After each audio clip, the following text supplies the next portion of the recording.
தாம்பரம் ரயில் நிலையத்தில் 4 கோடி ரூபாய் பறிமுதல் செய்யப்பட்ட வழக்கில் கைதாகி ஜாமீனில் வெளியே வந்த மூவரும் சிபிசிஐடி விசாரணைக்கு நேரில் ஆஜராகினர்.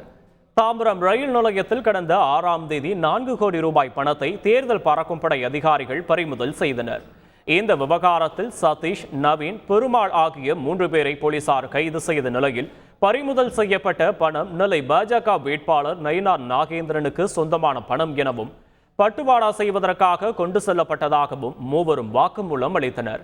அதனைத் தொடர்ந்து இந்த வழக்கு சிபிசிஐடிக்கு மாற்றப்பட்டதை அடுத்து சிபிசிஐடி போலீசார் வழக்கு பதிவு செய்து விசாரணையை தொடங்கியுள்ளனர்.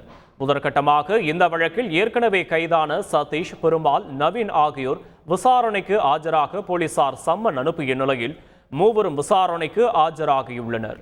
மேலும் இந்த விவகாரத்தில் தாம்பரம் போலீசார் விசாரணை நடத்திய 6 பேரிடமும் மீண்டும் விசாரணை நடத்த சிபிசிஐடி முடிவு செய்துள்ளது.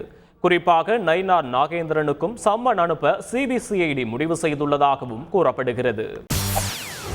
செய்திகளை உடனுக்குடன் தெரிந்து கொள்ள உடனே சப்ஸ்கிரைப் பண்ணுங்க.